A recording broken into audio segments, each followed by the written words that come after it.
wabarakatuh. Halo, Assalamualaikum warahmatullahi wabarakatuh. Namo Buddhaya, Om Swastiastu, Salam Kebajikan. Perkenalkan, nama saya Mona Lisa. Hari ini saya akan membawakan materi tentang melatih berpikir komputasional dalam kelas dan kehidupan sehari-hari. Oke, saya perkenalan sedikit tadi. Nama saya Mona Lisa, saya adalah salah satu guru informatika dari SMPN Negeri 5 Kota Tangerang. Video ini dibuat adalah untuk memenuhi tagihan PMM. We will talk melatih berpikir komputasional di kelas. Kenapa saya tidak memilih berpikir kritis? Kita lihat jawabannya setelah ini. Apakah kamu tahu tentang berpikir kritis? Berpikir kritis adalah kemampuan untuk berpikir secara rasional dan tertata yang bertujuan untuk memahami hubungan antara ide ataupun fakta. Itu berpikir kritis. Lalu, apa itu berpikir komputasional? Berpikir komputasional secara garis besar adalah menerapkan teknologi ilmu komputer atau informatika dalam pemecahan masalah. Jadi, kita menggunakan cara berpikir komputer untuk mengamati lalu mengembangkan solusi pemecahan masalah yang ada di sekitar kita. Nggak mesti harus pakai aplikasi yang ada di komputer, tapi kita pakai cara berpikirnya. Jadi apa sih hubungan berpikir kritis dan berpikir komputasional itu? Menurut saya, dengan berpikir secara komputasional atau terstruktur, atau secara matematis, atau secara komputer, sesuai dengan cara berpikir komputer, maka anak secara jelas dapat menerapkan berpikir kritis. Karena berpikir kritis tadi itu kan apa tadi? Yaitu harus tertata. Sementara berpikir komputasional itu juga sama seperti menggunakan seperti cara kerja komputer. Jadi berpikir kritis dan berpikir komputasional itu adalah aspek yang tidak terpisahkan ya sebenarnya. Jadi kalau dia berpikir komputasional, otomatis dia bisa berpikir secara kritis. Dia berpikir komputasional, otomatis dia berpikir kritis. Oke, lanjut. Ini seperti yang saya paparkan tadi.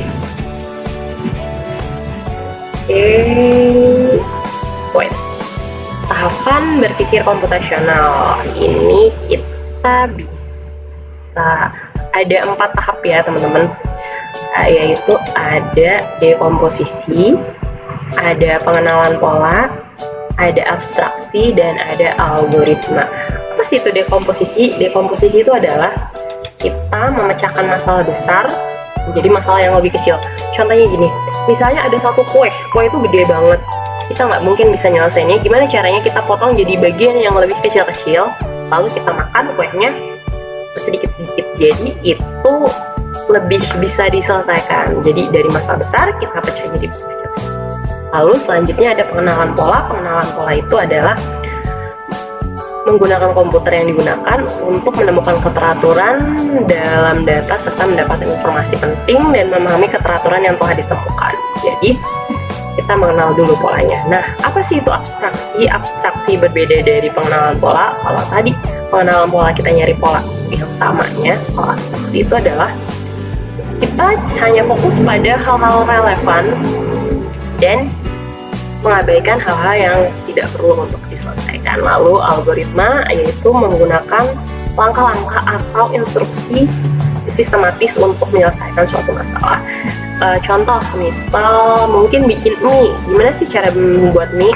Ya kita pertama harus menyiapkan alat dan bahan. Apa saja sih alat dan bahannya gitu. Kalau udah ketemu, apalagi sih yang harus dilakukan? Nah, itu algoritma. Bagaimana sih melatih berpikir komputasional di kelas? Itu dengan cara let's review some karakteristik. Pertama, berdasarkan konsep bukan pemrograman. Jadi kita lihat konsepnya. Kita bukan berpikir secara program, tapi secara konsep. Kalau program kita harus menggunakan komputer. Kalau konsep, kalau kita sudah bisa berpikir secara konsep, nggak perlu secara program lagi. mendasar, bukan menghafal. Kalau dasarnya udah tahu, kita nggak perlu ngapal karena intinya bukan menghafalnya ya. Lalu menerapkan cara manusia berpikir dan bukan cara komputer berpikir. Kita menyelesaikan masalah kita dengan tata cara seperti komputer, seperti manusia. Caranya seperti manusia, tapi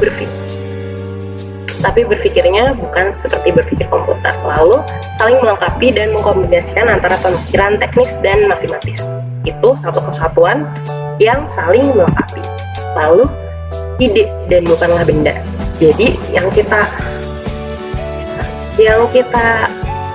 gali itu ide, bukan dari benda si komputeristik tersebut, dan diperuntukkan bagi setiap orang dan setiap tempat. Jadi dimanapun kita bisa menggunakannya, dan untuk siapapun kita bisa menggunakannya.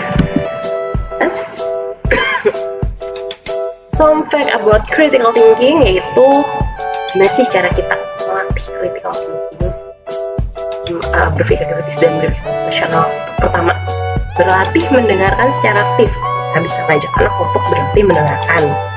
Lalu yang kedua, pasti banyak bertanya.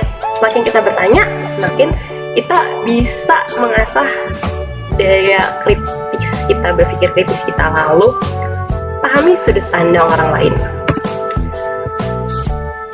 Lalu pahami proses mental kamu, gimana cara kamu bertanya, gimana cara kamu menerima jawaban-jawaban yang mungkin kamu tidak siap untuk jawaban itu, kamu tidak siap dengan menolaknya itu.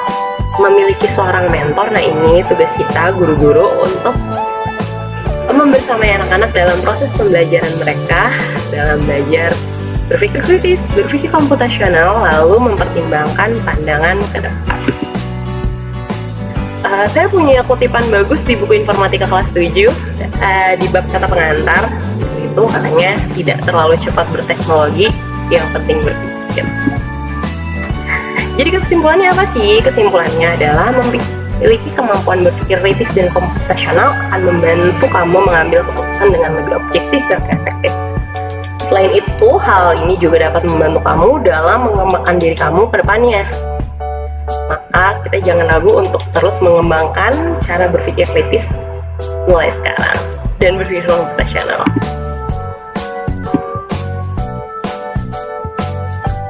Sekian dari saya, kurang lebihnya mohon maaf. Wassalamualaikum warahmatullahi wabarakatuh.